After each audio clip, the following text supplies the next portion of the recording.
It is Monday, June the 3rd, 2024. It's 9 o'clock in the morning, and we are now convened for our second budget workshop.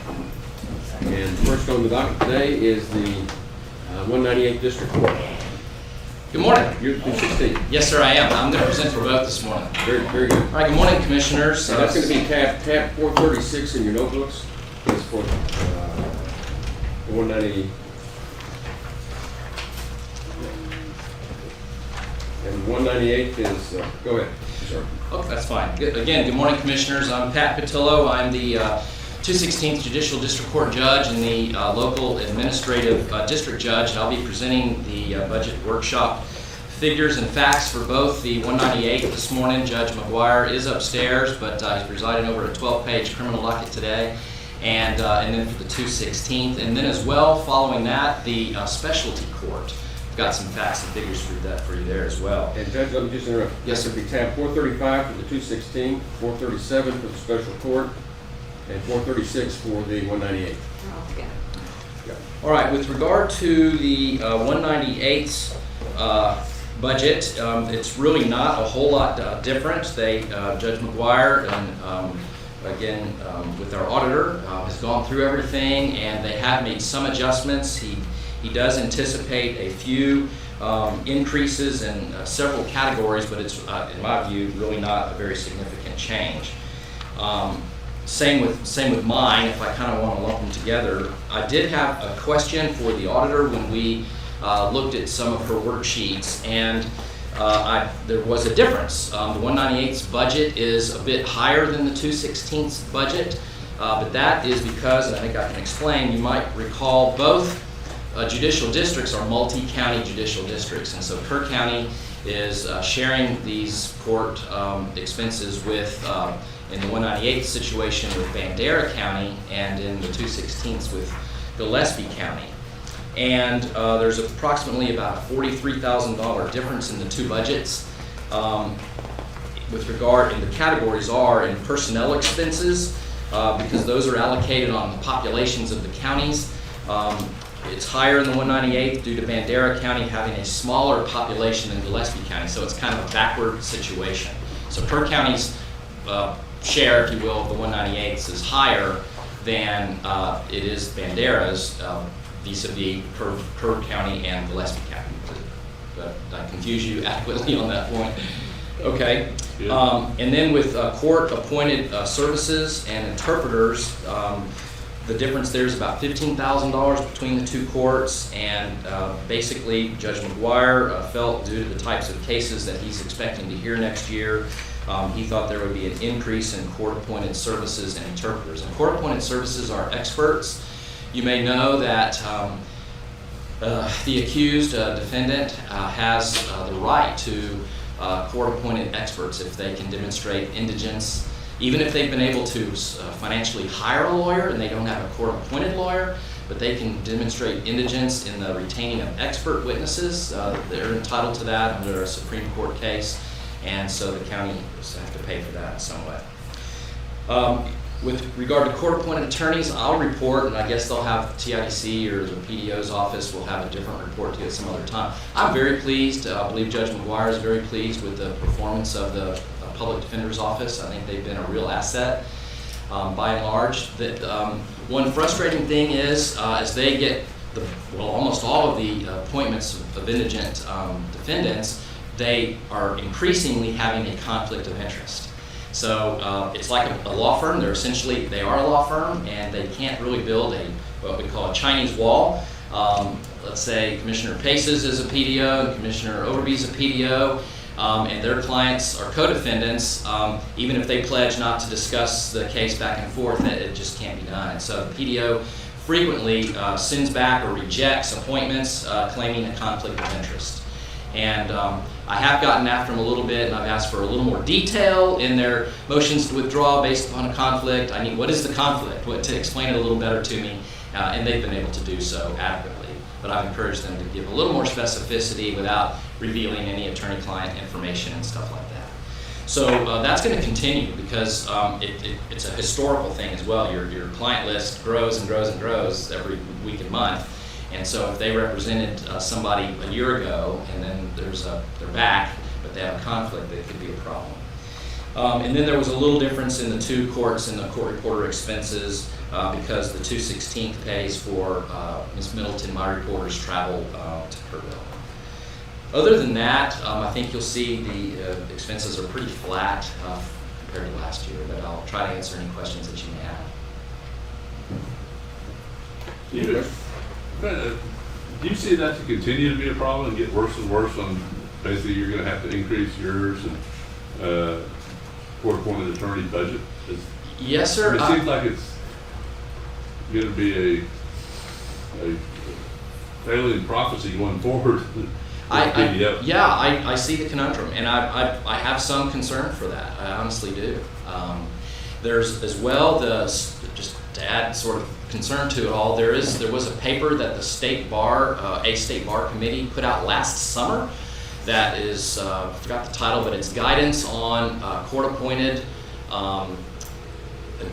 cases, guidance on attorney's fees, fines, and court costs. And they're essentially saying that once I've made a decision based upon their application for court-appointed counsel, by the way, how that works is they get arrested, they go to jail, they wrap their tin cup on the bars or whatever, and they say, hey, jailer, I want to apply for court-appointed counsel, and they give them a printed form, and they fill it out, and there's an affidavit of indigence, and they have to fill that out, accounting for all their income and all their outgo and how many members are in their family that they're responsible for, and then that gets forwarded to one of the courts, Judge Harris, Judge McGuire, or me, depending on the court it's going to be in, and using the 2023, at this point, U.S. federal poverty guidelines, depending on how many family members, it's a grid, there's an amount, and if they make less than that amount, then they're deemed indigent, and it's a mathematical formula. And if they're indigent, then we appoint counsel and we appoint the PDO.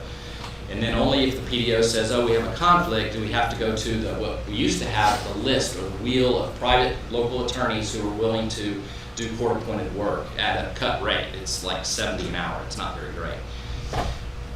And so yes, I've been concerned about their conflicts increasing. At the same time, just to warn you, the list of local attorneys who are willing and able and frankly capable and competent to handle felony, because we do felonies in the district courts, felony criminal matters is getting shorter and smaller.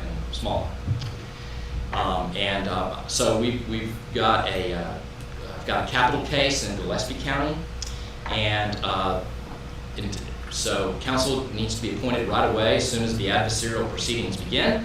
And so we have insurance for that, as well as Kerr County does, but the state hasn't made their decision yet whether they're going to seek the death penalty or not. But the accused needs an attorney now. And so I've called Mr. Stedman. He's removed himself years and years ago off the list. He's highly successful, very experienced criminal defense attorney who is capital approved. You have to actually be on a special list to be capital approved. And I've begged him essentially, would you mind please assisting the court in taking this case? And he's agreed to do so.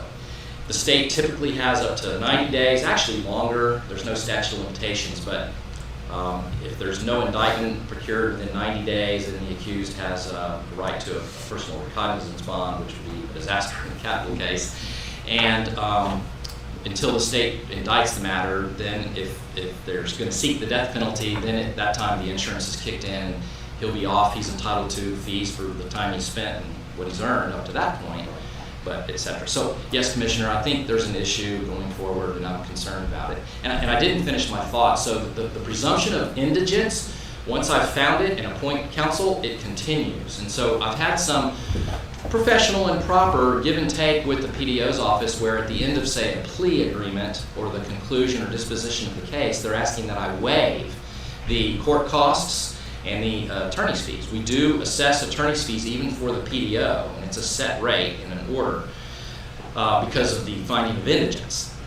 And so my argument with the PDO has been, well, you guys, I think you should understand this. My understanding is that, when y'all approved it, and I'm glad you did, but TIDC came in with a descending grant over, I think, about 5 years. And if you're asking me to waive these fees, you're going to work yourself out of a job because the counties are going to have to pick up a greater or increasing portion of the costs of the PDO. if there's nothing coming back into the general revenue fund on these attorney's fees. By the way, I'll digress again. Terry Lyles, I want to give her a plug. She's collected nearly $1 million in court costs for y'all. She's knocking it out of the park. Her goal was $1 million. I think she did 816,000. I don't remember. It was a lot. And Gillespie County's quite jealous, and they've kicked up their collections, court collections department, and they're getting a little more aggressive about that in Gillespie, just to try to match what's going on here. So to that point, yes, sir. You're out of time. I'm out of time. When you talk about the insurance for these capital cases, Yes, sir. is that the Lubbock program? Yes, it is. Okay, Yeah. we pay for that. A lot of people don't know we do that. Yes, yes, and wisely. It's going to be hundreds of thousands of dollars. Yeah. And so Clay's filling in that interim until they have the indictment and decide what they're going to do. Yes, sir. And to be clear, that is a Gillespie case, but it could have easily been or will maybe in the future her case as well. Good information. Thank you. Thank you. If no questions then on the 198 or 216, can I give a plug for my specialty court? Yes. Okay, just for those of you. 37. Okay, thank you. So our Kerr County Specialty Court, this got established in February of 2019. This was the brainchild of our our probation officer, Ms. Bodie, who's present this morning, and to support this, and Judge Emerson.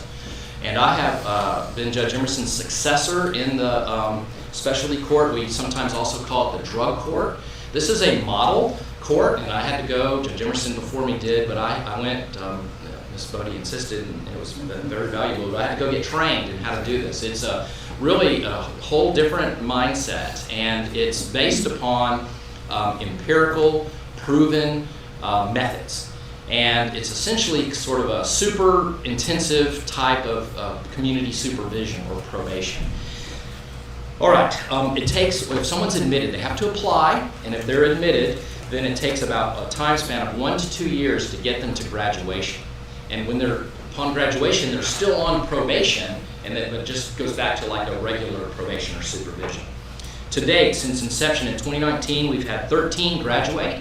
We have 2 pending graduations. All of these are prison diversions. So probation is a prison diversion. We have a recidivism rate of 6%. That number is skewed. That is super low. That's one person, one graduate, who has gotten in trouble again out of the 13 with two pending. So we have 13 currently in the program, 2 pending graduation. 2 are starting with us. So they've been admitted, but they're away in state-mandated treatment, and 1 is in state jail awaiting entry. The county funds the support for this treatment court or specialty court, and what it's funding is 2 things mostly. There's a monitoring app that all the participants have on their phone, and they have to check in all the time, daily. The supervising officers can see where they're at. It's a location, geolocation kind of service thing. And she can look at that 24/7 to her heart's desire.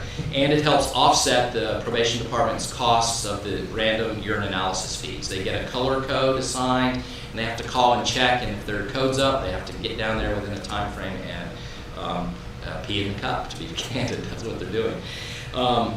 All the team members, and I want to thank and tell you who they are, all the team members, myself included, are donating all of their time to the program, or some of their time, but all the time they give to the program as a donation.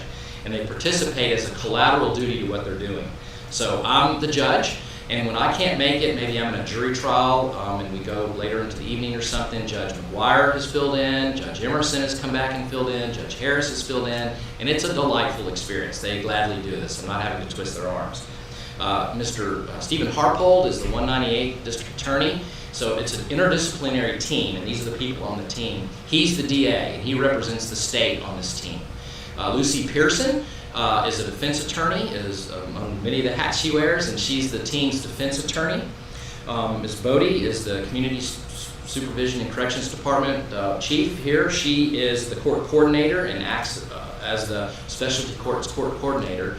Her deputy, chief deputy director, Elena Flores, acts as the deputy director and supervising officer, and she spends about 40 to 50% of her daily time on supervising our participants. That's the super intensive part of it. they're really under the microscope and they're forced, in essence, to perform versus the once a month check-in in the probation department. We have a defense attorney, well, Ms. Pearson's the defense attorney, I think I said that. We have a law enforcement officer. It used to be Luke Flores and Greg Longenbaugh, investigator Longenbaugh, is taking his spot. I got to tell you, these guys are awesome because this is antithetical, if you will, to law enforcement. You know, law enforcement, let's go get them and, you know, I'll catch them and clean them and put them under the jail. That's where they belong, not even in the jail, but under the jail. And so they get ribbed by their colleagues about being touchy-feely and bleeding heart and all this kind of stuff. But until you go to the training and they show you how empirically this is working nationally, it really will change their mind. But Longenbaugh is new to the team, and he went to the training, and he also just went to homicide school, which is kind of an interesting homicide school. Did you learn? Yeah. Anyways, and then we have a treatment provider, and this is part of as well what the county is funding. And our treatment provider is Creekview Counseling, and it's Chad Warner. And he bills for the treatment services only, but all of his time that he spends in court and staffing, we meet. It's every other Tuesday night. We meet and staff this with these team members I've just mentioned at 5 o'clock, and then we begin court about 5:30 until 6:30 or 7. And so all the staffing time and everything else. So also we have little, I'll call them trinkets or treasure chests. It's an incentives and sanctions-based program. You mess up, you get sanctioned. You do good, you get an incentive. And some of the incentives, we have a plastic box, we call it the treasure chest, and it's got stuff in it like a coffee mug or a calendar or a bungee cord, junk basically. But this is the Ms. Flores and Ms. Bodie use their own money to put in that thing. And the participants spin a wheel. I have to tell you, you need to come to, when's our graduation, our next graduation? The 26th, 5th or 6th, that Tuesday. I invite all of you to come to the graduation. It is, you will hear how this is life-changing to these people. When they meet a goal, when they phase up, they get a certificate and a handshake. This is, for some of these folks who haven't even finished high school, maybe, this is maybe the first attaboy they've ever had from anybody. It's really something to see. So at any rate, it's a very modest budget, and I appreciate the county for funding the commissioner, the specialty court, and I ask that you please do so again. And there's a budget that we've proposed. It's very, very modest, and I think with this low, almost non-existent recidivism rate, I think it's money's very well spent. And I'll try to answer any questions that you may have. Any other questions? Mm-hmm. Good. Well, Judge, thank you for coming and explaining all this stuff. Most people don't understand exactly what you do. I get that. I understand that. Well, thank you very much for your time this morning, and I appreciate you. Thank you. Very good. Thank you. Just let us know what time that graduation ceremony starts. Yes, sir. I can do that now. we'll get you an invitation. Okay. Yeah. Graduation typically starts at 6 o'clock on the 25th, but we'll get you an invitation. Thank you. All right. Well, if I may be excused. You may. Thank you. Thank you. Okay, County Court of Law, tab 427. She does not have an increase. I don't have a list if she's one of the ones that. She didn't plan to attend because she was in Okay. that parameter. We'll move on. Then we go to, we're not going to do tab 428 either, right? Yeah, either way. The treasurer is also in that group and doesn't plan to attend. Okay. Well, I miss seeing them, but I'm glad they kept the budget in check. Unclaimed capital credits, on 49. 49. Judge, the unclaimed capital credits is where we put the money in that we received from the state. Y'all just approved us going out for that grant. I believe at the last Commissioners Court meeting, we just send a letter and they send it to us. We use the proceeds of that to fund the Economic Development Corporation. And that is Fund 49 if y'all are looking for it in your books. And that revenue, it's designated kind of certain areas that it can be used, correct? Correct. But it In can't be used other places. Correct. Yes, and that's why we use it for the economic development. Very good. Thank you. Shriner Road Trust? Yes, this is a trust that was set up for the Fund benefit. 71? 171. Fund 71. Fund 71? Yes. I'm sorry, go ahead. This originally started as a trust for precincts 1 and 4 to spend for their road districts. Recently, we've been working really hard on increasing the corpus back to the $175,000 that were given to us. We are above that right now, thanks to interest rates, and it's no longer as a trust. Kerr County is keeping this in-house now and providing all the investment support. Very good. Okay, moving on. Is there any of the rest of y'all missing the sheet that Jody made up with the numbers and all? Okay. Okay. Yeah, it's attached, it should be attached to your agenda, the second page. No, I had one before. No? Right there. You wanna make him? Here it is. You got it. It's on the June 6th. Well, there's another one What's for the June June 6th is 6th. different? Yeah, the one June 6th is different, so, but your June 3rd should have it attached. I don't have it. I don't think you have I don't think it is. it. It's probably Oh, states. no, it is, yeah. How many copies do I need? One. Just one? Yeah. I mean, I've got a handwritten list that Yeah. auditors are It's cheap sheet. Jody, It's helpful. Jody took it upon herself to make these up. Oh, they're very handy. Yeah. So we all have to use that at least. We know where we're going. Exactly. I had script this morning. The daughter. Okay. We're keeping you in suspense, ladies. We're gonna do the county clerk, that is tab 403.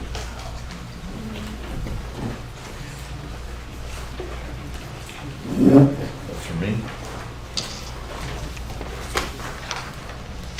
Okay, county clerk. I've got it.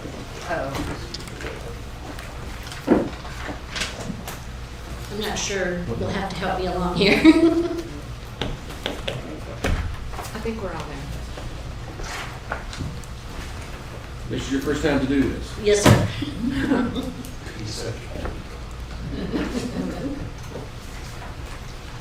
Not many of us bite. Well, my first glance at it, if we just look at the current budget versus requested budget, it's up about 120,000. So I'm asking why? New hire. There's the new hire that, we received a letter from the district clerk that she wants to send the civil county court of law back down to us. And so I'm requesting 2 more employees to fill that position, does that job in that. Something I did fail not to put in here is, this is the roll-up for the employees, but we'll need desks, computers, phones, and all that also. Will that come out of the other budget? So exactly that. You got it. Yeah. Once they're dead. And I'm not sure what the caseload is on, if 2 employees can't handle it, or if it needs to be more employees. I have no idea at this time. But your plan is to add 2. Yes, sir. And while I would like to, I have a part-time position that I would like to make full-time. So I guess it's an actual 3 if the work doesn't come down from the district clerk's office, then I only would like one new employee to make the part-time a full-time position. So you've got a part-time, you want to make it full-time. Correct, yes, You sir. want that regardless of what's decided. Yes, about, that is county correct. law. Yes, sir. And if you don't take responsibilities for the filing for the county court of law, you'll need 2 additional employees. Yes, sir. Okay, got it. Any questions from Ms. Hoffman? I mean, it's really more that talking to the district clerk. I mean, we talked to the, how does the district clerk go? To have a question, really, how many, I can do mine first if you, and then have her go after me, because it'll clarify a lot of stuff. That would help. that would help, I could do that. So let the district clerk go first. Okay. And then we can, And the district clerk is tab 450. here's some, I do. Yes, please.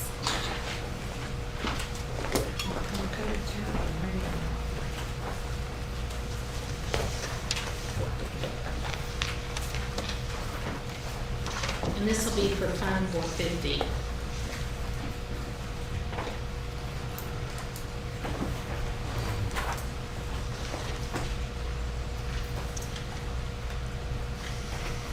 Let me first start off by, I don't have the 450 in my notebook. Department 450, 10,450. Oh, yeah. It's up there. Yeah. Yep. 450.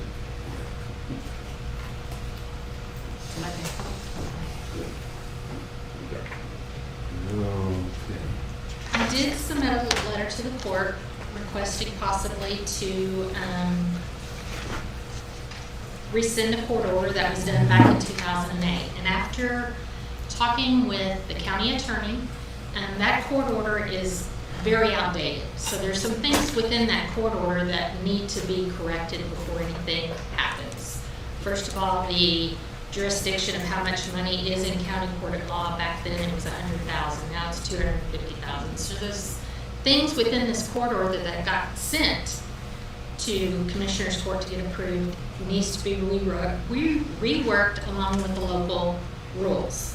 So with that being said, I talked with my staff, and what we're proposing to the court is cutting my budget by $59,000 and keeping those cases in my office. However, in order to do that, they are requesting a pay increase. So where the county clerk is requesting over $100,000 for new employees, I'm going to cut my budget by one position in order to give my employees a raise to do the extra work. So in front of you, you should have that printout of what we're going to save. And after giving the increases to my employees, we're still going to save over $9,000. However, we do passports, and that is the other thing that's come up. That is not a constitutional due within my office. We do that. The money is 100% going into the general fund. My clerks have to be certified to do that. We have to be tested every year. It's a long process. Anybody in the county can do that, but the county clerk's office, because they issue birth certificates. So with that being said, I also contacted other counties, and they give their employees a stipend for being certified. And within that is like, I think they get $30 bi-weekly or something to that extent. That comes again, I showed you what our revenue is at the bottom of that printout. What we do take in, that goes directly into the general fund. And even giving my clerks a stipend for that, we're still saving the county $4,000 in my budget. So that is the only change. I've cut things within my budget, and I'm able to fund those increases for my employees without asking the court for any extra money. And that includes all the roll-ups. So you're going down one, explain, you're going down one employee. Before we get to that, the numbers, I want to know the legality of what you're doing here. What do you mean the legality? Well, you attached a copy of the court order that was signed by Judge Spencer as the county court of law judge, Judge Abels, and Judge Cole, and it says it's an order. And then I've got an order here from the Commissioner's Court approving that order. Well, that's what I'm saying. This is all needs to be reworked by the court. So right now, there's nothing I can do with that because there's a lot of things within this that are not correct as we're doing it right now. Well, what I'm trying to figure out is how does a district clerk nullify district judges and county court of law judges and commissioner's court? Well, I don't. orders? I have to bring that up to those judges. So you're asking us to cancel this order? No, sir. What are you asking? I just told you with my budget, I'm going to keep as it is. Well, I understand what you're doing with the money. Okay, I got that. I just don't know if what you're doing is legal. I'm not doing anything different. Well, you say you don't want to do the county court of law filings, which these orders require you to do. I just said I'm going to do them by eliminating a position and keeping them to give my staff an increase. I guess So you you want to didn't do enforce that. the order by giving everybody the increase. Pardon me? Your view of how you enforce this order is by us paying your staff more money. That's up to the court. No, but what she's doing has been done validated previously. She's reducing staff and keeping the workload and paying, and we did it with the previous district clerk, reduced staff, and that money was reallocated to the remaining employees and saved the county money. Well, why do I feel like that? Well, it's for a year or two. Eventually, they're gonna probably add, and then we already have those increases. They really didn't up there. I mean, it was, Linda Eaker was the one that did it at the time, and it was a way for her to increase the pay of her employee. You know, whether to do it again or not, I don't know. But Like I said, it has that's up to the court. Pardon? It's up to the court. So, But what's moving to the yeah, what you clerk's office? under this, I'm not clear, because she's asking for 2 more people. right? Well, she's planning for the contingency that she's gonna have to pick up those responsibilities. I included what I report to the OCA every month, and that should give the court exactly what we report. Currently, we have 1,639 cases that are active as of April, the last submission that we sent to the Office of Court Administration. Currently, there's 63 county court at law civil cases. There's 157 family cases, and those family cases are with associate judges as well, which means that is shared between the associated judges and the county court at law judge. Currently, we have 880 active criminal cases, 350 active civil cases, and 224 active family cases that are all strictly within the district courts. I guess the confusion that Mr. Pace has had, and I have to say, is that if the court were to adopt this, then the county clerk does not need additional employees. No, I just have to go to the administrative judge and make sure that everything is correct in that current order and get it to where right now it shows 100,000. Well, everybody's statutory amounts have changed. We have to get that corrected to 250,000. I think the JP courts went up as well, right, Judge Ragsdale? 20,000. So it's different. It's the original order. It has different amounts. We just need to get that corrected.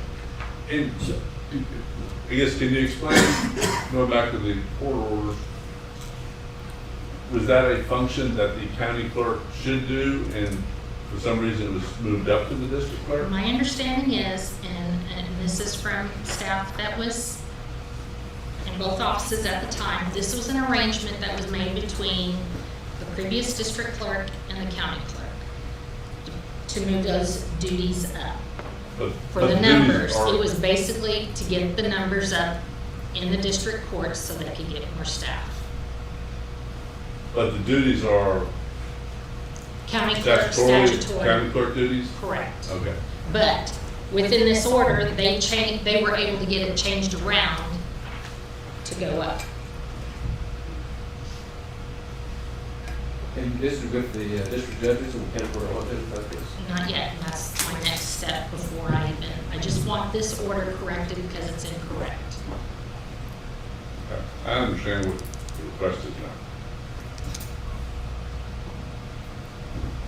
Well, if I understand correctly, if we give your staff pay raises, you'll keep doing these duties, right?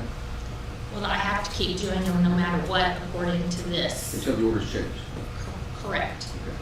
So, but, So she's just looking for compensation. Because she needs. Not for me, for my clerks. Understood.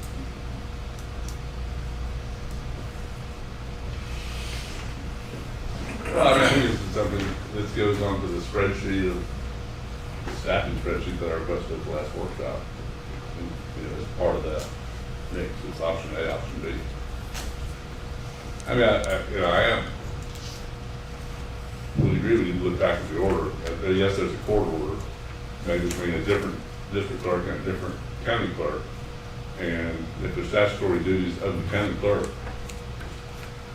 I would have a hard time not agreeing to put them back in the county clerk, but, you know. And the county clerk's off to do that. Right, yeah, right. Yeah. So, But adding to but it employees. costs, but it's a cost. It's always a choice for us to make. And it can go, those duties can go either rework the ordinance or the new limits, make it accurate, and then leave it where it is, or they'll have an order and move down to the county clerk's office. I think we understand our choices. Like I said, I mean, to me, it kind of makes sense to leave it where it is because they've been doing it successfully for quite some time. They're trained up, knowledgeable, and they're willing to do it with, I think I heard one less person, as long as they get the increases. That's pretty attractive to me. I think I would ask Ms. Lance to talk to the district judges and get their feel on it. And if they're willing to correct their order, then bring it back to us and we'll talk about it again. Well, I need to get the order corrected anyways because Fair enough. the statute states differently. The salary increase, what's it going from a 15 to a what? 17 for my deputy clerks, and I believe on the back there's a spreadsheet that shows the difference. And then my only other question is all of that, what you're proposing, is it in the budget that's been submitted? I got with Tanya, and yes, it is. Okay. Which actually lowers my entire budget in 450. Understood.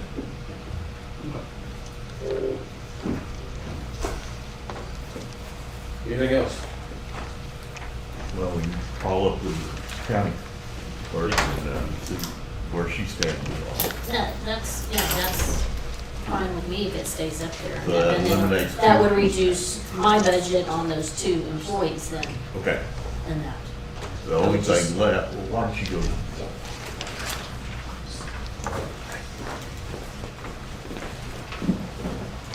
In simplistic terms, that would eliminate the 2 that you were asking for. That is But correct. you still want to move a part-time to a full-time. That is correct, yes. I'd like to move a part-time to full-time, and then those other 2 positions could go away.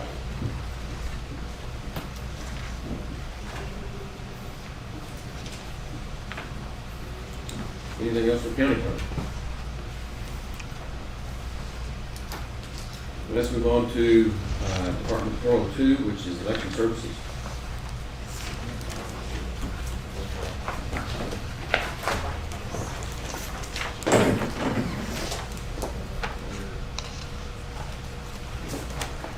On the 402, I believe I've reduced it in different sections. Of course, the software maintenance for the election equipment goes up 4% every year. But everything else, I believe, has stayed about the same or went down some.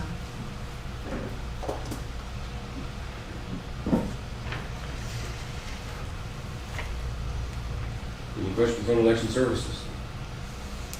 Yeah, how much longer do we have to continue the capital lease payments? This is the last year, I believe.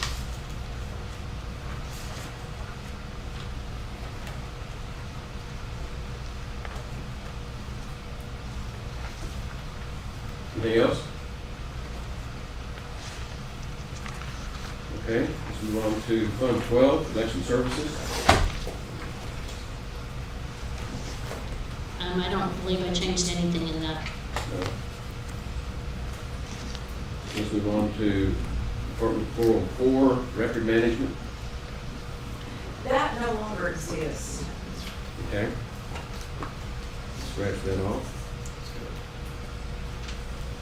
In Fund 42, County Clerk Tech Fund. I have it at 720. I'm not real sure what I need to use that for. It's more investigation, but that should probably be a good amount. Okay. And then County Records Preservation, Fund 43. All of those discussing for Fund 28 and 43, we moved all those expenditures to Fund 41.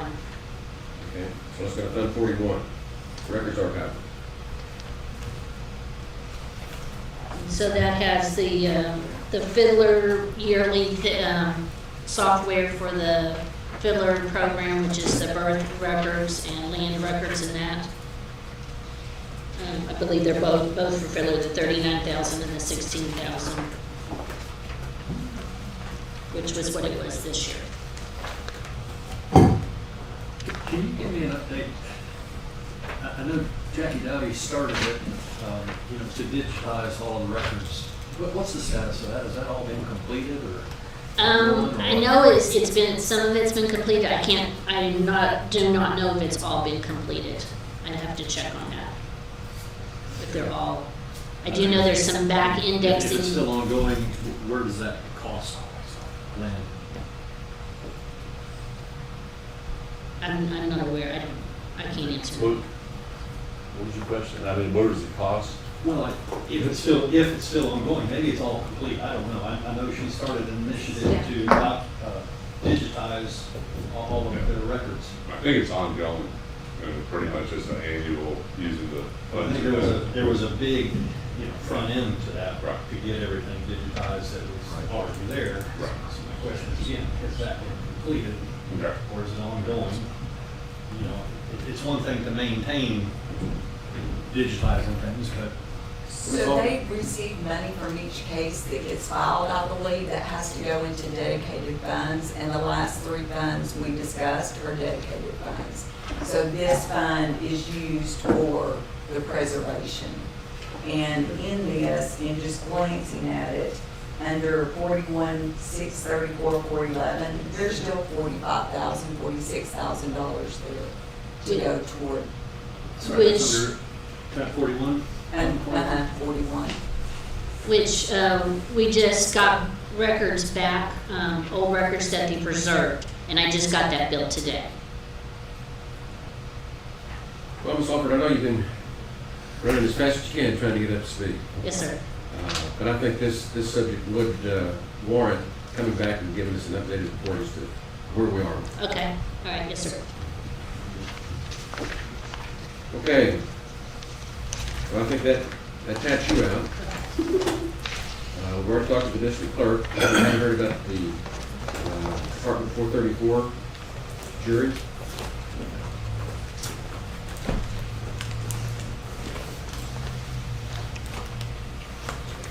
The only thing in that department, requesting an increase in our postage, which, as you know, postage went up. So, asked for an extra $1,000 in the postage, and then again with our juror fees, because now we're required to pay them $60 a day, so those costs went up. That was up from what? 40. However, we do collect money from the state once we resubmit what we've had for reimbursement, so we get approximately $14,000 to $15,000 back a year. We do that quarterly. We submit to get reimbursed for. Also, on the miscellaneous line, that I just need to clarify that. I know that IT was in here talking about software budgets. That $4,000 is for the software budget. I have to, every year we constitute the jury wheel, and that's what Tyler charges me to reconstitute the jury wheel in our software, the jury software. So I just left it in that budget because it's countywide. This is countywide jury budget, so. Okay, any other questions on the jury bill? Move on, 133, district record management. That is my dedicated fund for records preservation. Currently, last year I did do some of our old paper vision cases. We're waiting to get the new navigator up and running in order to get all those old cases uploaded into Odyssey. And hopefully this next year we'll be able to send some of our old criminal cases that we have on Papervision to get those uploaded into Odyssey, where we're not running two consecutive softwares. Any questions? How long will, kind of what Mr. Pace has asked on the other one, when will all that be done? How many years are we looking at? We have a lot of cases, So it's gonna be multiple, it wasn't done in the past, it was only put to Papervision. So now, what we're having is we're having to have people come into my office and use a public computer to use Papervision because that's not accessible to the public. So I'm trying to get all that where people can access that from their home or wherever on the public website. So you can keep going after me. I mean, I don't have that much money in there, so I have to build up the money. it's gonna be a lot. Yes. Okay. Okay, any other questions? Well, let's move on to Fund 18, County Law Library. Basically, the books, that's subscriptions for the district judges, county attorney's office, and county court at law judges, and I'm not sure if you're on that as well. Judge Kelly, that is the subscription cost, and then any new books that are required that the court asks me for is in that $650 line item. And the operating equipment, that's the printer that's in the law library that we have to pay where people come in there and print out cases.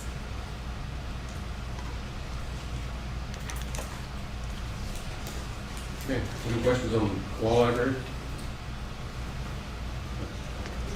Then I think your last one is the 144 District Clerk Tech Fund. Again, I just budgeted $1,000. I use that again. Sometimes it depends on the reconstitution of the wheels. I've paid as much as $4,500, so that's kind of my backup. If I go over the $4,000 in my jury plan, I cover it out of my district clerk dedicated fund for tech. Did you, that software that you purchased last year, did you get that installed? Where's that? What fund did that come out of? That is my records preservation. Yes. That's still not. That's what I'm waiting on with Odyssey, the new version to get uploaded and up and running for the town That's what uploaded. that one was? Okay, gotcha. Yes. Okay. Okay, anything else? Thank you. Thank you.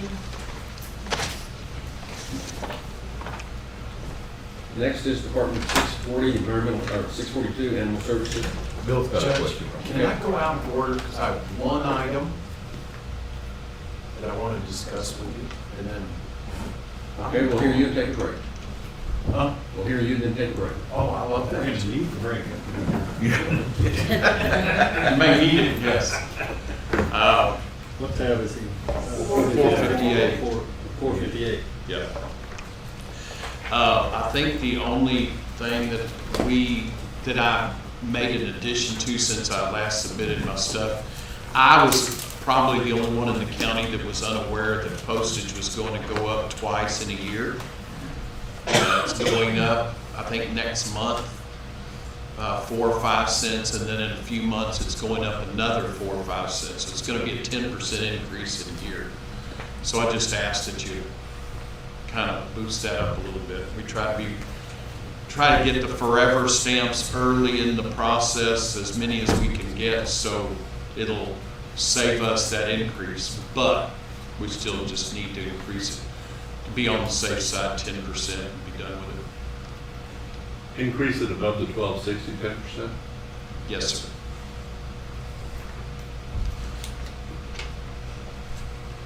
I just don't want to be cut up, caught short. And have to run, go tell people when they're supposed to be in court. So we could like 1,400? 1336. 10%. Yeah. Yeah. 1,400 grams of that. Okay. I think everything else is fine. Appreciate it. This has been I sat through this budget process a little bit listening to y'all. this is a very fine process, and I appreciate what you're doing. I've been through a few, 8 of them or more. No, well, I've been through 33 of these, and this has been very good, and I appreciate you for it. Anyway, thank you. Do we need a break? I see heads nod, that means we need to take a break. Let's be back in, by 10 o'clock.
pick up with Department 642, Animal Services. Good morning, everybody.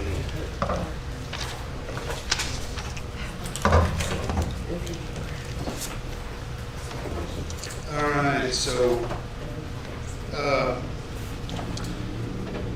guess I'll start with the new hire special request line item, which is at the top.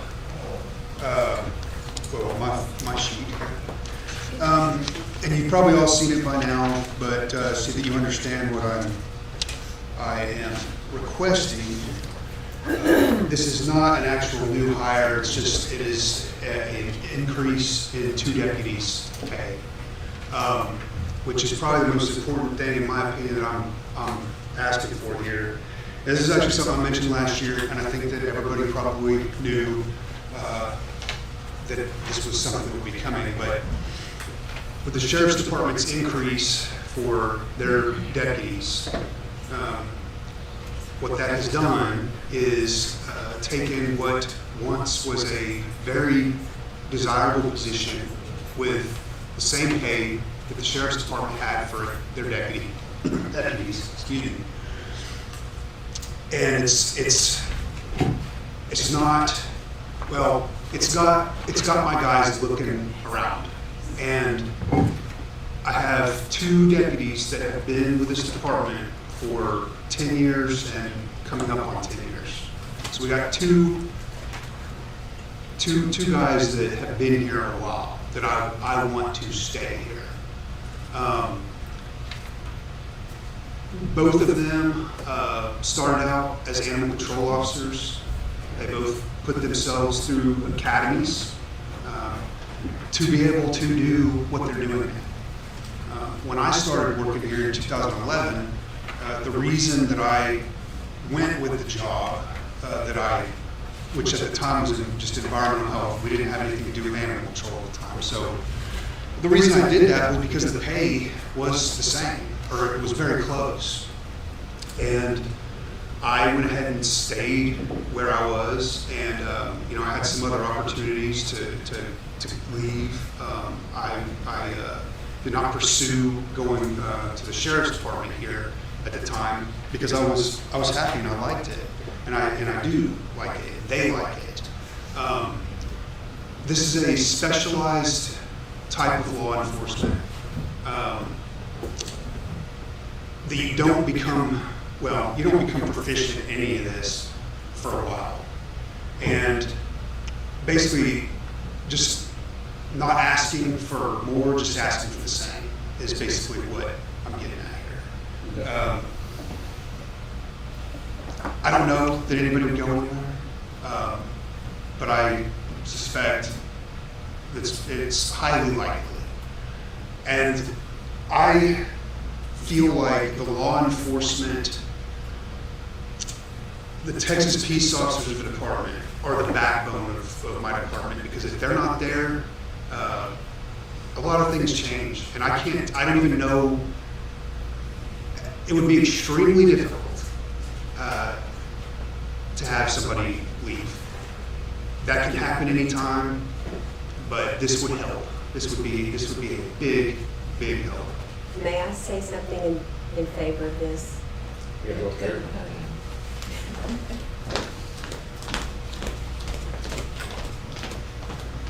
Reagan's office has been so wonderful. When our constable is out or any other constable is out, his office is always there. Someone from his office is always there filling in for us as bailiffs. So just wanted to let you know that. I'll second I that. didn't know that. Yeah, it's constant. I mean, we have stuff, I'm not complaining about it. But we cover, we're under the precinct 2 constable, but, my guys, myself, we'll be in court if somebody needs something, or one of the constables going out of town. These guys handle it, we go and we take care of it. There's a lot of court stuff we do, whenever Constable Gonzalez is out of town or if he's doing some, we cover it. So, yes, these are all things that the guys do, and they do it a lot. I listed out, a whole bunch of things. I mean, different specializations, animal control, the environmental health, helping with the OSF things, illegal burning, you name it. There's a whole lot of stuff that these guys do, and I want them to get paid the same. And I think I've made my point. But if you guys have any questions about that, I'm happy to answer them. That increase also, and I'm not sure, because you sent, Ilda sent me some paperwork. Whenever I input those numbers in there, that means I didn't consider the roll-ups and all that. The So, roll-ups are in his budget, in his letter, he didn't include that. so, yeah. The roll-ups are not in this budget? The roll-ups are in his budget. She fixed it for me. I'm just not sure the number I'm seeing here is the same as. Yes, the number here is the same that's in there. Okay. All right, so another thing that I wanted to request too, and this is a kind of a consideration thing that's probably gonna end up having to go to a regular report. But I wanted to consider, I got with HR and we looked at regular part-time employees. Not temporary part-time, but regular part-time. We looked at where they're at, how many we have, and as you know, my department has 2 regular part-time employees. And I wanted to examine or consider if it's possible to have them go onto a step and grade. I have somebody, again, that's a long-term employee, been there almost 10 years. They started out as full-time, and they went to part-time, I guess probably 7 or 8 years ago. So they've actually been part-time with this department for the majority of that. They're actually at a 14-2 pay grade, because that's what they were whenever they went from full-time to part-time. So they kept that pay.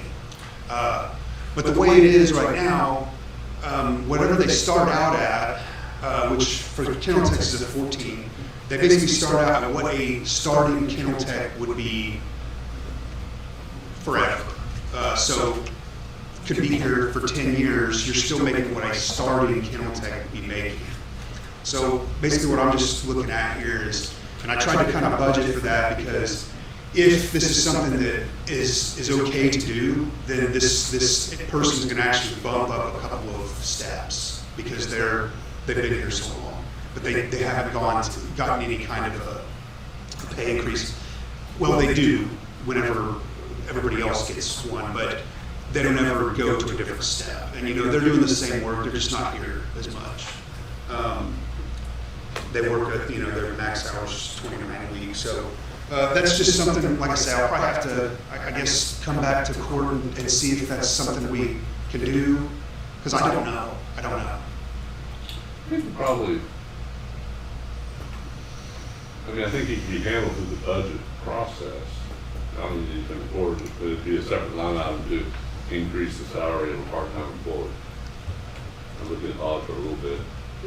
Is it, just for clarification, is it, they don't receive the 2.5%? They do. Is that what you're saying? No, they receive that? They receive that, but I'm just looking at. Steps are going up. No, we don't receive that. They receive the, property taxes, so 5% is what we get.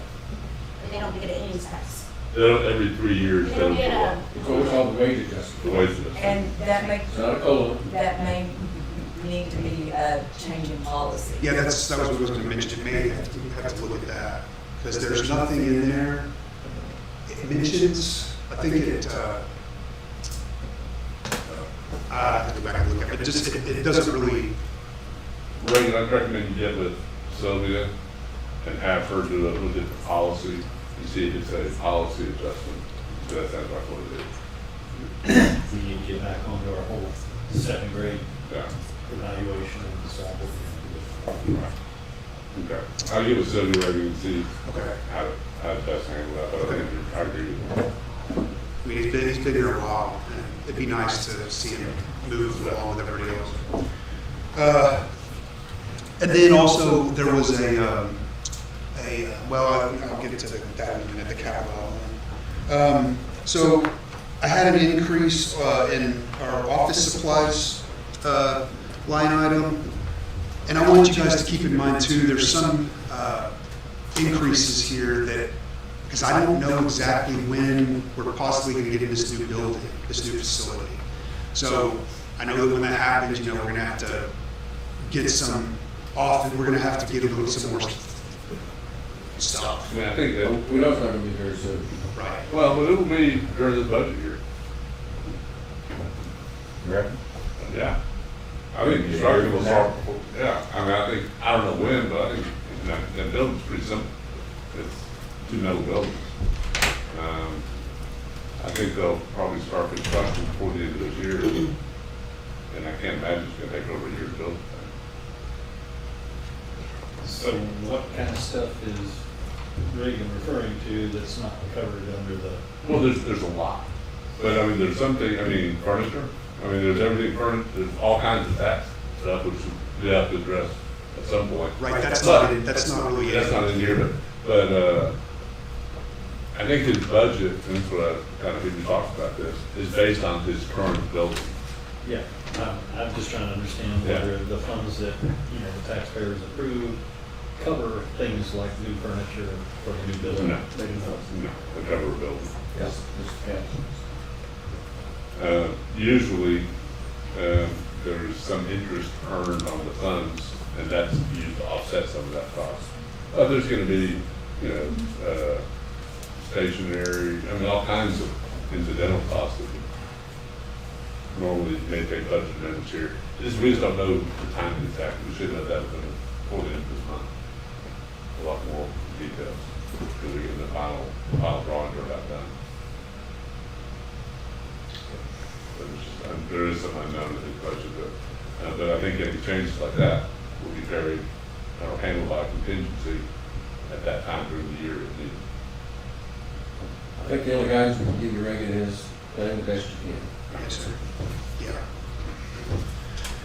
Yeah, so, I decreased, or I'm sorry, let's see here. I increased a little bit in the animal microchips line item because we actually, in going from a computer program that we paid for, which we're not, now we've gone to a new, one that we're not having to pay a yearly fee on. The microchips though are a little bit more expensive because the microchips that we have to use with this program just cost a little bit more. So we're getting a lot of, we may not even have to use that. It just depends on how many KPA, how much they end up doing with microchips. But I went ahead and increased that a bit. Operating expense increased, and some of that is because I don't know exactly, what we could possibly be looking at if we move to the new building next summer or whenever, if it's in this next budget. Also, everything is just more expensive to operate, period. We've had some issues so far this year. We're already, we've exhausted our operating expense. So I'm just trying to plan. We haven't done anything special. It's just, it just, we ran through it. The lease copier, I'm sorry, our utilities,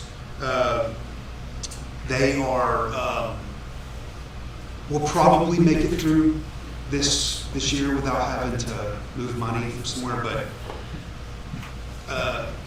that's something too that looking at if we're getting in a new building, I have no idea what some of those bills are going to look like as far as electric and all that stuff. I did go down on the vehicle, gas, oil, and maintenance a little bit because we have 5. I think we have 5 enterprise fleet vehicles. So these are some newer vehicles. They're 2022s, 2024s. So with our enterprise maintenance packages and stuff, which I know y'all got into the other day with the sheriff's department, same thing with us. So we're paying a fee for the maintenance, but that's something we're not having to pay for every time we go get our oil changed and things like that. We do still have some older vehicles, but, hopefully we don't have anything major that has to be fixed. On here, I've got lease copier. That actually doubled because we're probably going to be looking at, and this still depends, but we may have to have 2 copiers. And I really need to go and kind of shop around and see what kind of deals we can get, because I haven't done that in a while.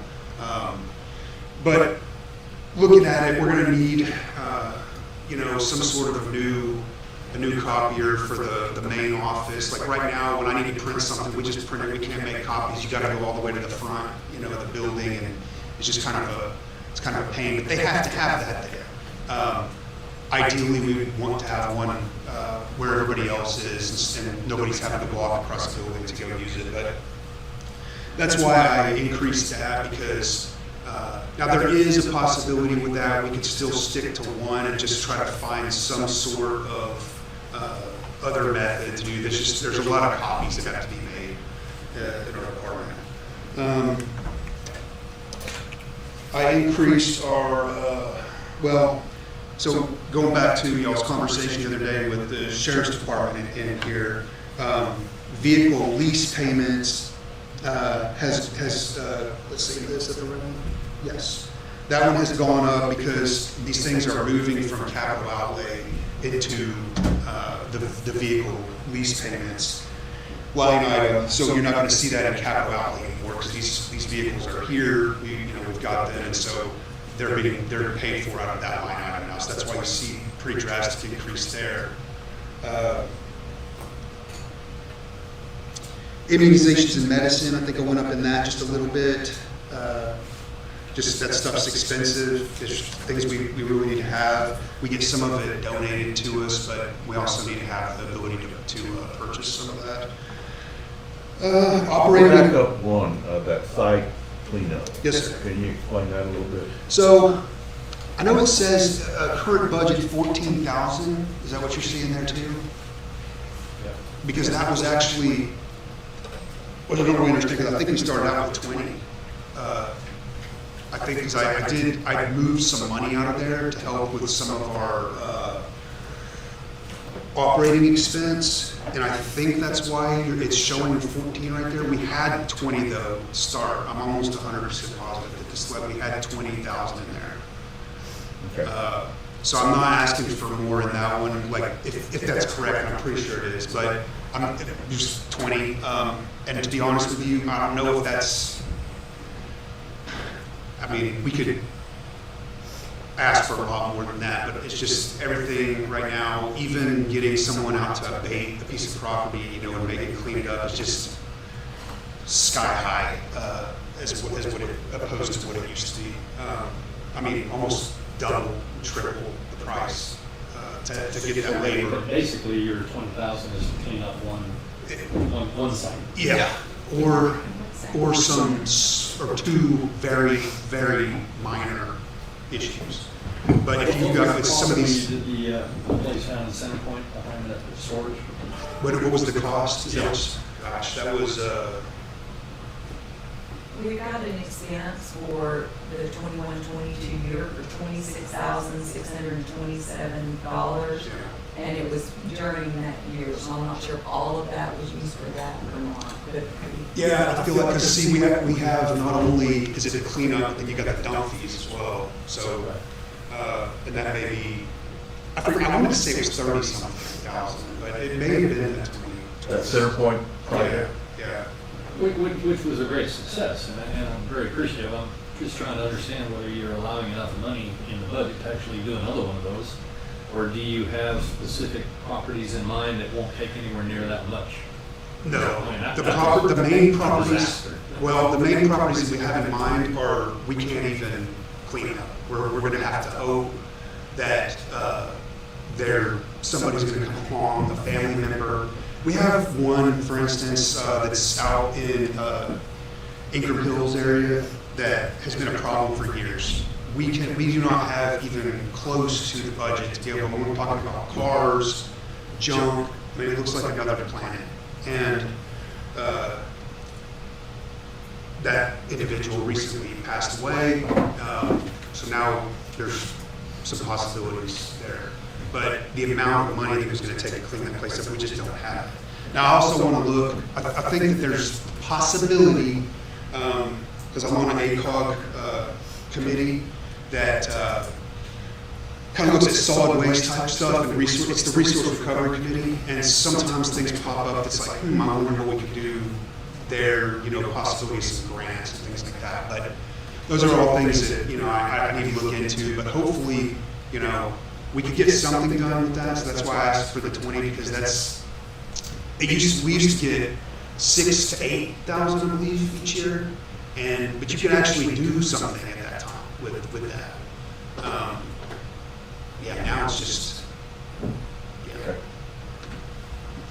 and then operating equipment, I did go up in that because we need to get some new dog traps, which are, they're about 600. I believe the ones the good ones, like they're not cheap, but they'll actually last for probably 5, 6, 7 years or longer. It just depends on the wear and tear. So I need to get a couple more of those that replace the ones that we have now. You can only fix them so many times once they start getting damaged. And then a capital outlay item, it's actually multiple items, but basically it's a watch guard camera system.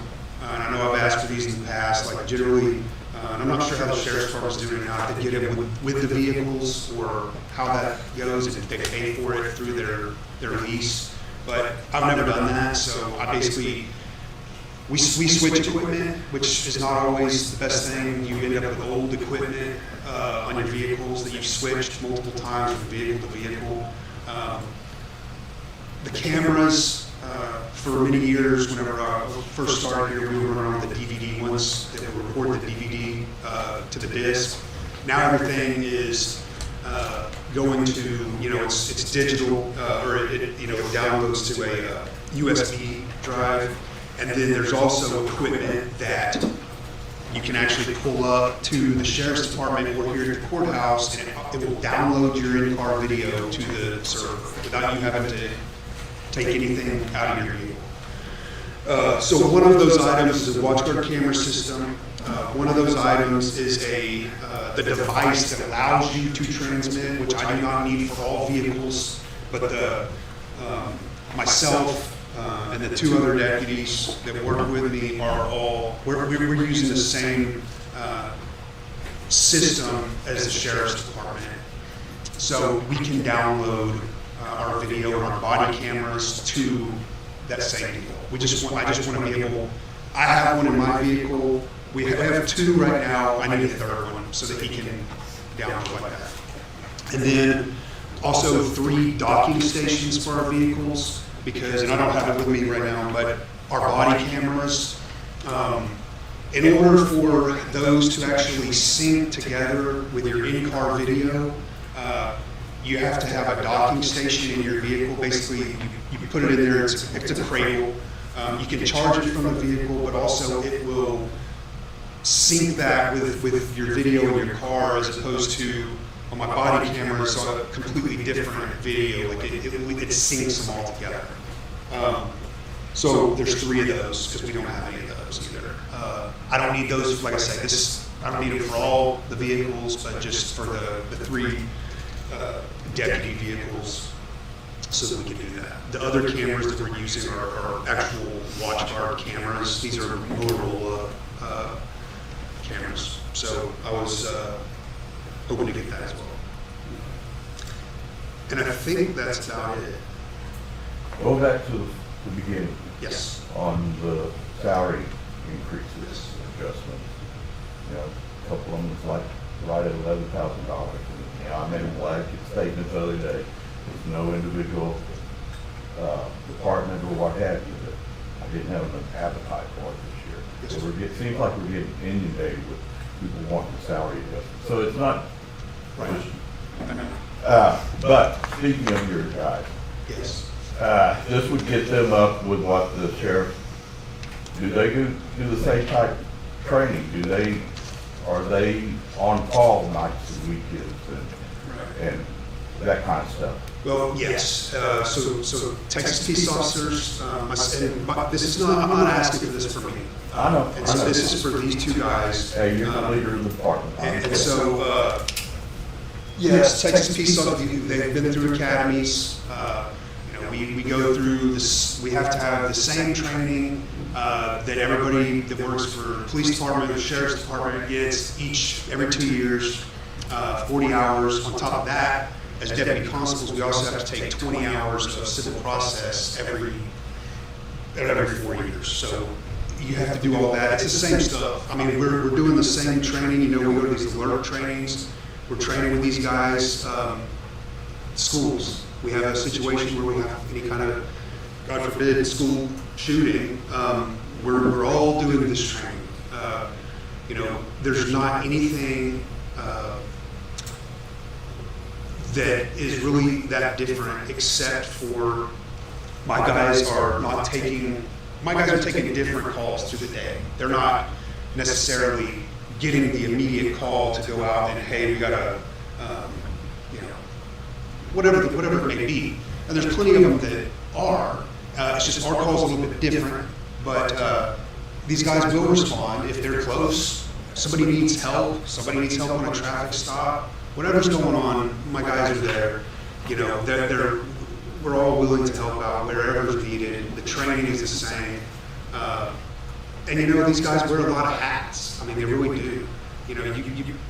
I've always said, these guys, because in our unique department, which Environmental Health and Animal Services, my guys, they kind of come to work each day with the intent on, okay, I'm mainly doing environmental stuff. Like, that's just kind of the way, that's the way I used to do whenever I was doing just those things that they're doing.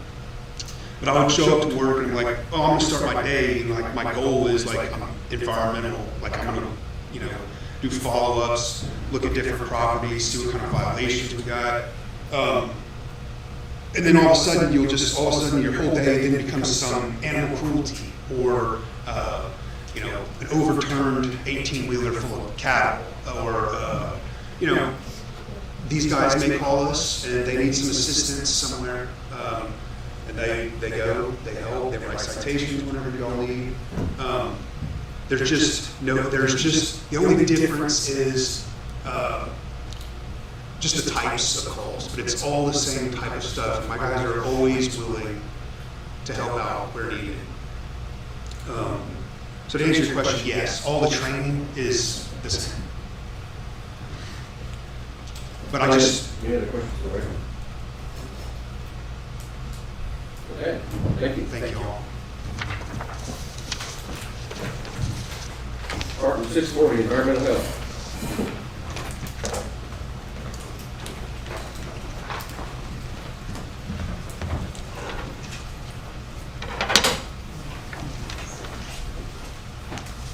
Good morning, everyone.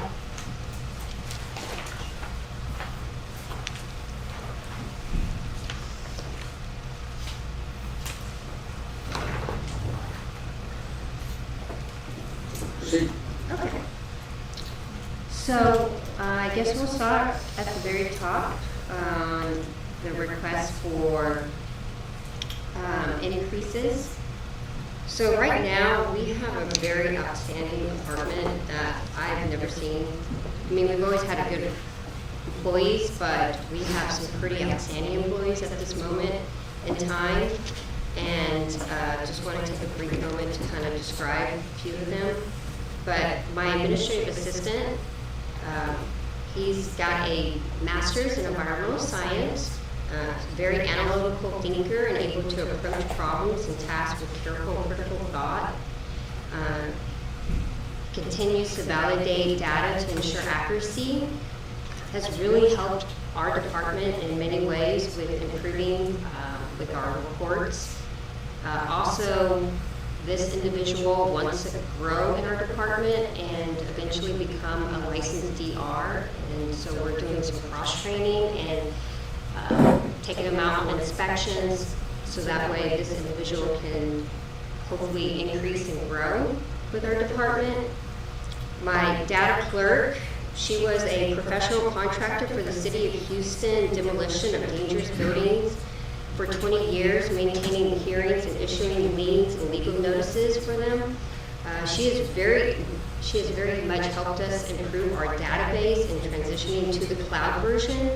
And with her knowledge and wearing multiple hats and being an owner of multiple businesses and manufacturing computers, education, and the food industry has really helped vamp up our database and some of the daily methods of operations that we do. And then my other employee, who is a designated rep, a very loyal employee, has been with our department, or been with the county for 8 years and our department for 7, has really grown in the industry.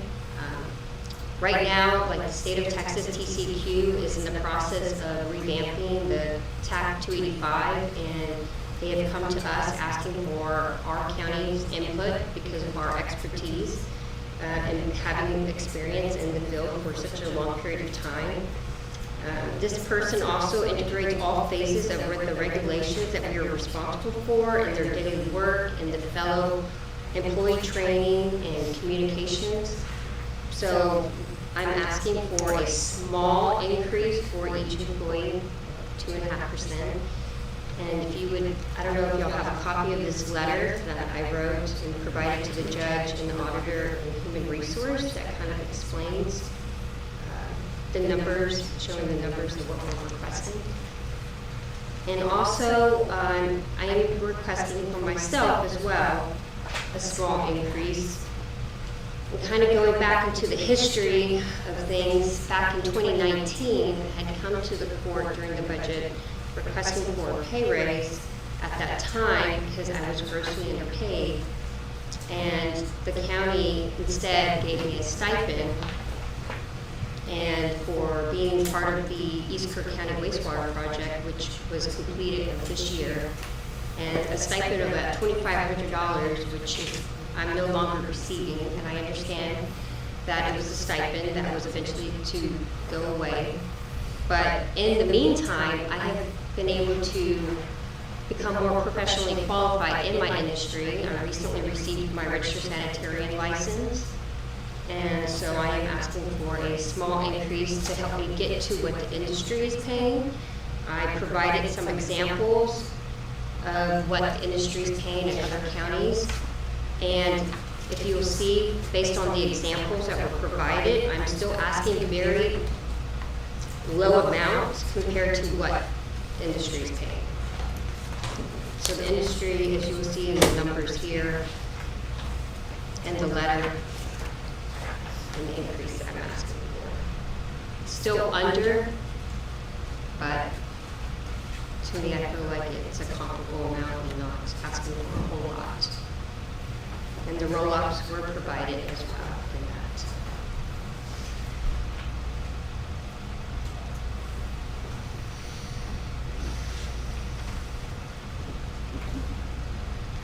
And you and I have talked about your vehicle needs. You want me to jump all the way down to that? Well, Or do that you want looks to? like the main one. Yes, that is the main one, but before we get there, can I kind of address a few Sure. other things? Yep. Thank you. You stopped, so I thought. Okay, I just thought you might have some questions. Overall, we're just kind of keeping our budget the same as far as the expenditures go. The one difference that we are doing is for our vehicle gas oil maintenance, we have a budgeted line item of, well, our current budget was $12,000, and we're reducing that to $5,000, but we're asking for vehicle repair, which is line item 645 for 454, excuse me, vehicle repairs. We're asking to move some of that money into that line item. And I think that would help us better in the future keep record of what we're spending on vehicle repairs. Our current vehicles that we have 2 Ford F-150s are 2008. And this will kind of go into what I'm requesting for the big ticket items in the capital outlay, is we're asking for a new truck because my Ford F-150, back in April, as I was driving to an inspection, it started overheating and left me stranded on the Highway 87 just north of Comfort. And thankfully, my partner next to me was able to come help me out and rescue me, and got to tow truck and got into the mechanic shop. Well, the mechanics of some of these parts, that because it being in 2008, the manufacturer is no longer manufacturing these parts. They're having to go to aftermarket, and so they're having difficulties finding parts to repair these trucks. And after I had picked up the truck from the mechanic, it had to go back into the shop 2 other times. So it went into the shop 3 times because the radiator was overheating. So we've spent probably well over $7,000 alone this year on just vehicle repairs. And so and this is not the first year that we've spent a significant amount of repairs for these trucks. But over the course of history, since I've been here, we've been spending anywhere between about $5,000 or $6,000 annually. And so I think we're just keep spending more and more money on repairs that it's about time that we need to upgrade at least one of the vehicles. And so we're looking into getting a Chevy Colorado, which is a smaller truck than what we currently have. It might be better on fuel, a little more fuel efficient, and particularly we would need something with 4-wheel drive. And so I did receive a quote, and I know we talked about that, Dawn Harris, about possibly giving our truck to the county and taking that Tahoe that sits out there and is just rotting away and using it as a trade vehicle. And I don't know if that's something that y'all might be interested in, because as far as my truck goes, the aesthetics of it is we take good care of our vehicles. And so keeping up with the maintenance and stuff. So it is in better condition as far as looks go than that Tahoe, but with the radiator problems, I'm not sure if it's efficient for people to be driving long distances. So I don't drive it whenever we go to conferences. I usually take my personal vehicle because, well, I just don't trust it. And one other thing that is not actually reflected correctly on here is the vehicle insurance. I heard that that was going up by 20%, and that currently says $625, and I believe it should be at $950.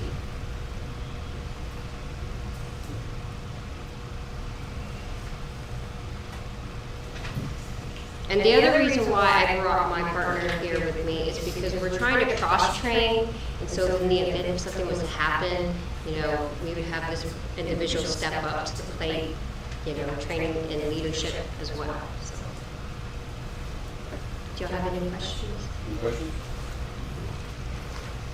Well, actually, I congratulate you on getting your registered professional sanitarian license. Thank you. That was a significant accomplishment. I'd like to add that she's one of the, I always call out DRs in the industry, TOA and other national boards that deal with wastewater. We do get calls from other organizations, plus we speak for as far as how the programs being run. So she's very talented and experienced individual. Thank you. Any other questions? Thank you. Thank you. May we be adjourned? Yes, yes.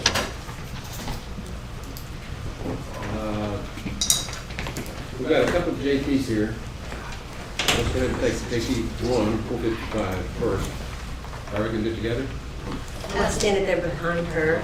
Okay, we're partnering together. Yeah, I don't know.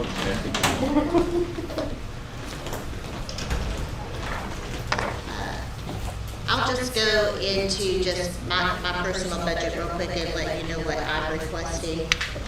So we tried your administrative recommended budget last year, and we scraped by. We did okay, but we scraped by, but we had to finagle some things around in order to make it work. What I'm requesting this year is just to go back to my 2022 approved budget And I did have to make a few small adjustments to that, and that would be postage. In 2022 was a 450. Postage has continued to go up. I have 600 for postage budget. And then the only other thing that I increased, I think, from 2022 was the lease copier, which was at 2,100. And under our new contract, we are actually 500 copies less than we were under our old contract. And we have had a couple of months where our copies have gone over slightly. I just put that in there to be a cushion in case of an overage. And those are the only changes that I have made, again, going back to the 2022 approved budget. Well, I don't see much wiggle room. Not a lot. Any questions? Okay. So just let me clarify here. So you're converting a part-time individual into a full-time? We'll talk about that. Yeah, well, They're doing it for Yeah, they're tag. We're tag team. And as for my budget itself, nothing has changed from last year. So they split the cost. That's right. Okay, so now, I guess what we're getting on is, I'll let Judge French start first, about the letters that we gave out to each of you. okay, so 2 years ago, the Commissioners Court was very gracious to approve for us a part-time position. At that time, we were constantly in a situation where our clerks cover for each other, and we were asking for a shared part-timer that would have very basic responsibilities of just being in each other's offices for a shared part-time hours, 14 to 14 and a half hours a week. They would do data entry, copies, and just light office work and cover to be there to answer the phones when our clerks were out. That position has been very difficult to keep filled. It's very difficult to keep the level of responsibility that we're asking with that position covered, moving from the two offices. And in the meantime, we're getting more and more lots of debt claims being filed in our offices. So we're in a position where we could stand to have somebody in our offices that could be cross-trained, have more responsibilities put on them, and we really need for the position to require more of the person.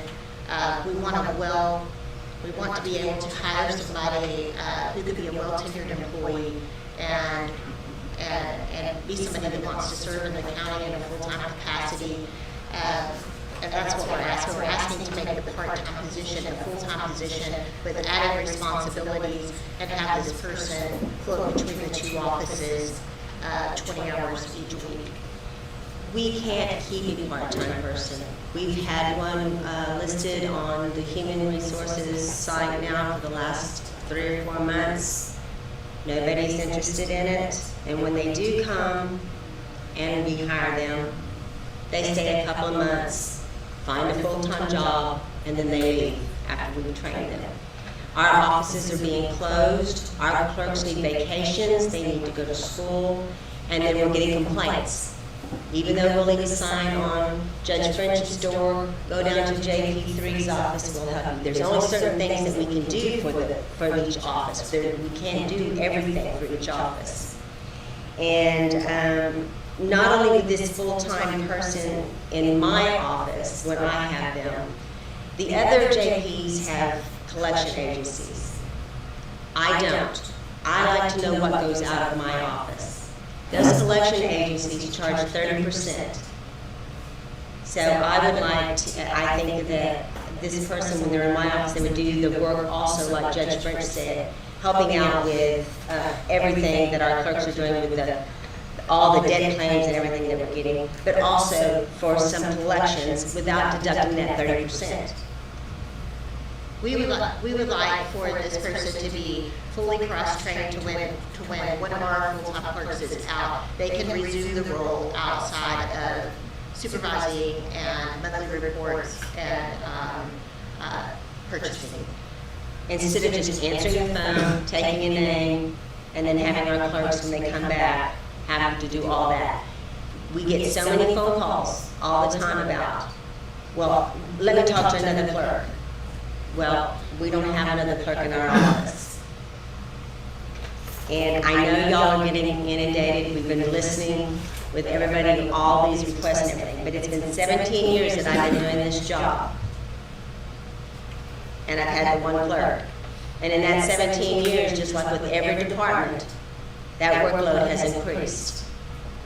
And I still have the one clerk. And I believe that Judge Mitchell and I have both been very budget conscious about how we approach this from the beginning. We're 2 years in, testing the waters with the part-time shared employee. We're still fine-tuning the employee. We just want a more reliable and employee with more responsibilities, and somebody that's willing to step up to that task and that has the maturity to be able to go from this office to this office, keeping each other's loyalties and you know, that's difficult. So a lot of responsibility to ask for a part-time. So walk you through the kind of the logistics. How does this work when you share a person? Where do they office? Do they move back and forth? Yes, sir. How does it work? So when they're in my office, they're under my clerk and my supervision. And when they're in Kathy's office, they're solely under her clerk and her clerk's supervision. And what is expected of them in this office may not be exactly the same as what's expected of them in that office. I mean, do you have Our two desks? Do you clerks- each have a desk that's available? We have Yes. space for them. Yes, and our clerks work out the schedule to where it's divided. Next question. Yeah, that Yeah, our clerks are their direct, this person's direct supervisor. would be, every other day, a week at a time, or? It would be, well. I don't see- If we get, the way it has been, with the part-timer, was 2 days in one office and 2 days in the other office, and then there's 1 day they're not there at all. This would be probably 2.5 and 2.5. And like when our clerks are on vacation, right now they feel guilty taking vacation. And so when they're on vacation, like if my clerk takes the week's vacation, they would be in my office that week. And then we would alternate, they would make sure that it's gonna be split evenly. And then that's how our clerks work it out. And they're really good about working together. Our clerks are on making sure that everything is divided equally. What we have learned having the part-timer is that our two clerks are very good at balancing this. That's not been a problem. They work together. They have to work together when they don't have a clerk there, because they have to figure out how to cover for each other because there's nobody else. So I did get a list from Human Resources on what it would cost, and I can give that to you if they did not give that to you yet. Did you get a copy from Human Resources? I don't think we know yet. Did you have it, We've got 50% of it in this budget. oh, it's 50% on each one, but it should be under JP one and JP3 under department. Did you give it to them? Yes. Okay, thank you. It looks like probably what, 50, It's gonna be around approximately $24,000 more a year than what the part-time. Say that again? Isn't that correct? Yes, they have the part-time rate, but we went ahead and zeroed that out, right. and then moved it up. It's really about So 13,000. net, it's about $50,000 a year more. 13,000. Yeah. 13. So you were working the part-time, how many hours a week? Approximately? well, each of us 14 to 14 and a half. They're putting in close, just under 30. Just, right, because we had to keep them at 29. Right. I think one of the things that we, as a court, have done forever, not really been parts of it, is that, and it really impacts the small offices. They have paid time off, they have time off, and we have no system really to help them. I mean, I don't know how many, maybe my husband was supposed to there I get a lot of calls, people trying to call the JP. I probably get more calls trying to call the JP than they get calls trying to call me. And, you know, you gotta pass the phone on, but they do get a lot of calls. And all of a sudden, when there's, you know, when they're out, inquest or whatever they're doing, and, or in court, and their clerk's on vacation, or sick, or At school. there's no one to answer, I mean, it's just it doesn't work. This last week is a prime example. I was in Austin for JBCA clerk curriculum training, and my clerk was out on vacation, and so everything was forwarded, and then back, and everything's a fire drill. Yeah. I think this is a reasonable solution, rather than hiring 2 employees, one for each office, and they're splitting. So, I agree. Okay, anything else? Is there a higher court that this has to go to when you two judges can't agree?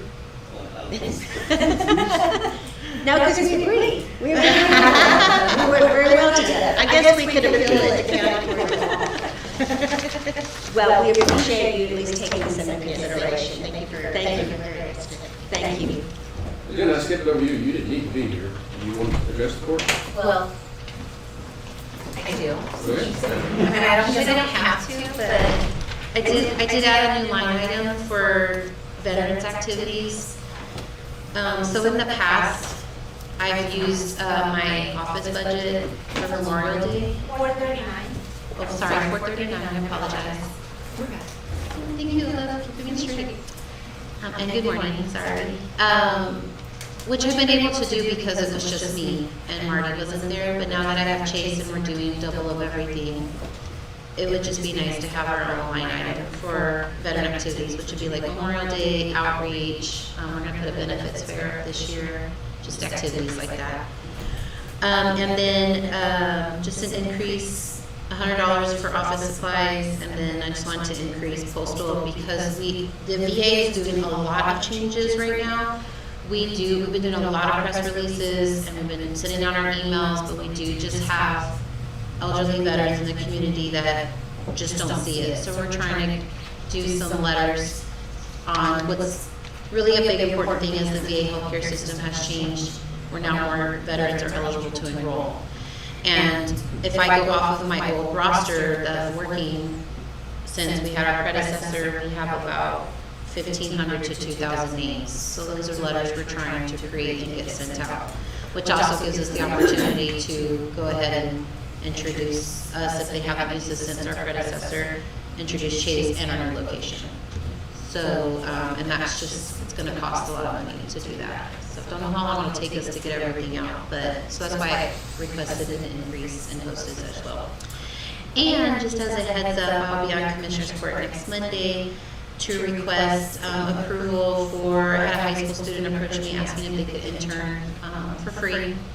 And so I already talked to Heather in HR, all I need is y'all's approval. So I'll be on Commissioner's Court on Monday, just for a summer intern. That's it for me unless you have any questions. That looks good. Thank you, appreciate it. Happy Monday. Okay. We got Fund 26, JP Tech Fund. We got anything going on there?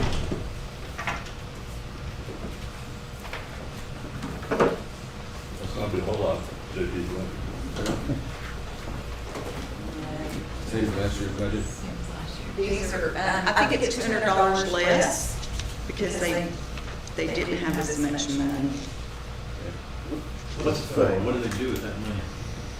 They've gone to conferences, they could use it for any technology item. I guess it would be whatever the regs say, and I don't know them It's on the top another of my dedicated. head. We have no choice. It looks like the same, 5,200 to 5,200. Okay. Fund 13. Yes, this is for the JP Court Building Security. Again, they get a small amount each year that is based, I think, on the cases that they're hearing. And the fund has built up to where they could make up to $10,700 in improvements if they need it. Okay. Fund 79, opioid settlement. Yes, this is the fund, again, it's from the legal settlement proceeds. We get so much each year. The total amount that we're supposed to receive is $315,000, and so this just trues up all of that. Does, that has to be used for certain purposes. Right. It does. Is there any,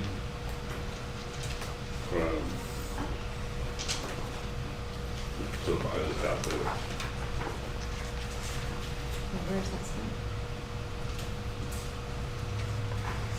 How much money do you have in it? I'm sorry? How much money do you have in it?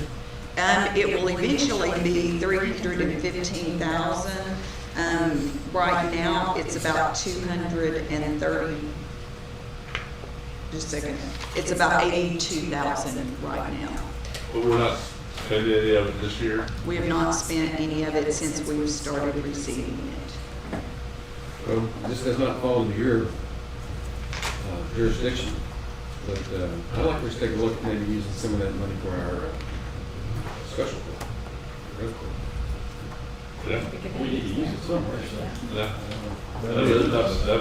That's good earmark. Surely that qualifies. You would think.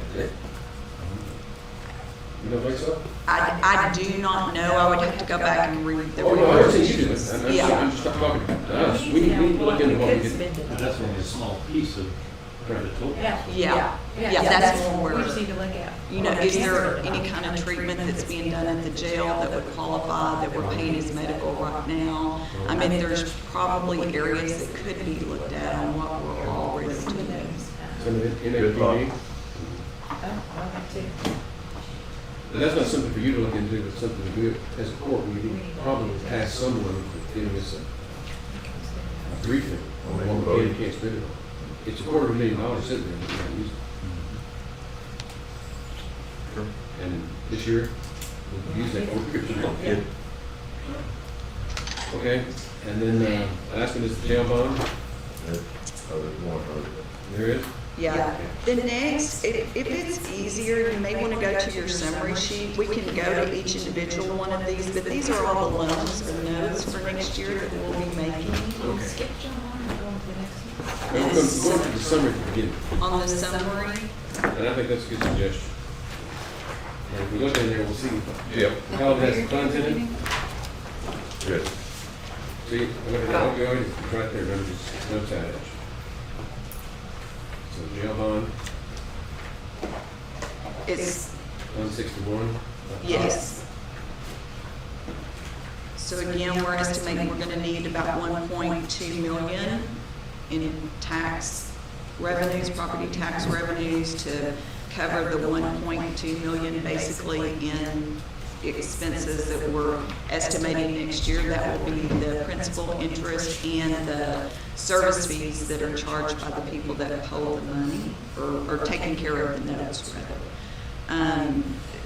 62 is kind of the same way. It's a little bit different. We need 510 to cover, I believe there's 3 notes that are in this fund, but we do receive some monies from the people that are signed up with Kendall County wastewater, I believe. So they're paying fees into that, and we do receive, I believe it's $2 from that. Jonathan, does that sound right? Is it more than that? Okay, so at least $2. $20. Oh, okay. And then we'll need 642 roughly to make the payments.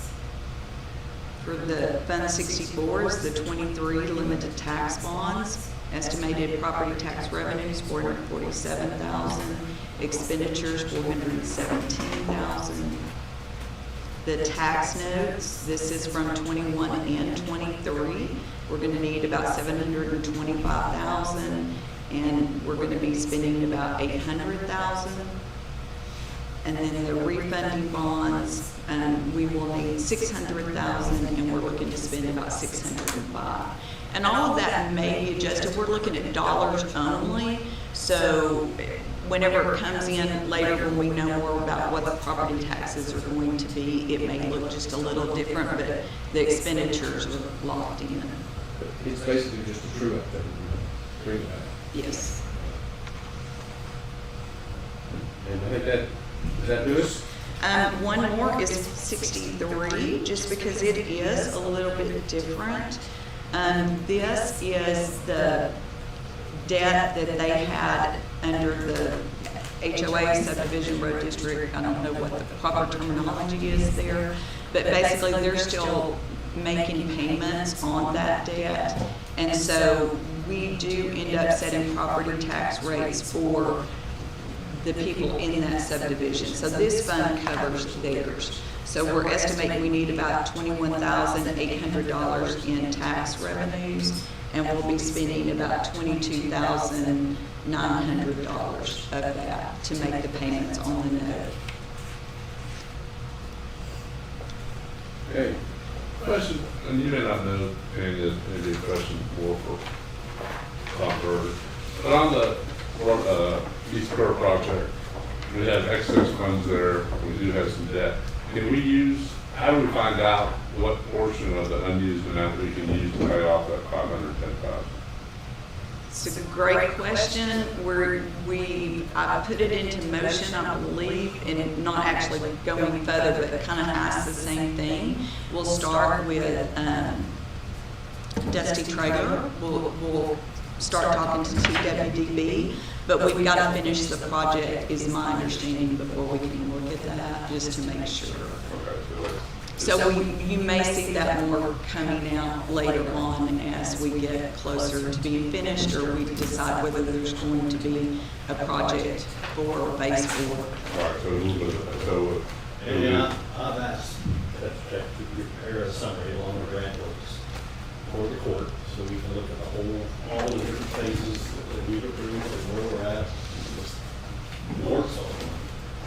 But they're gonna also come with a proposal to do a phase 4. right. Good to tie people up. Part of it is to look at the funding aspects and answer some of the questions that you're raising. That was very important. Okay. Anything else for this budget workshop? Will we have another workshop on Thursday? Yes. Yes. 9 o'clock. And with that, we stand adjourned.